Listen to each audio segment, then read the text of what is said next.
La producción audiovisual aragonesa saca pecho de cara a la entrega de los próximos premios Goya. Hasta 5 cintas aspiran a ser candidatas en alguna de las categorías.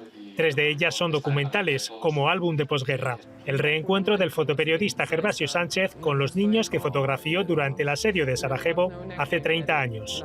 Quedaron marcados en sus adolescencia, en su niñez, por culpa de la guerra para siempre, y mi fotografía les ha removido muchas cosas. Buñuel, un cineasta surrealista, repasa la relación del director calandino con este movimiento cultural. Sobre Buñuel, sobre el surrealismo, sobre el arte, que creo que puede aportar mucho a los nuevos creadores. Y también Héroes, Silencio y Rock and Roll, un viaje por la historia del grupo aragonés más internacional.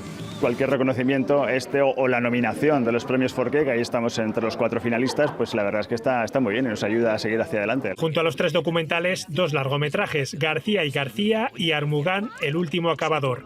Los 5 cuentan con la participación de Aragón TV y demuestran la buena salud del audiovisual aragonés. Volvemos a tener proyectos muy interesantes en la carrera por los Goya, proyectos aragoneses en los que ha participado Aragón Televisión, y por lo tanto yo creo que es un momento pues para estar contentos. El próximo 29 de noviembre se conocerán los finalistas definitivos de cada categoría. La entrega de los Goya será el 12 de febrero en Valencia.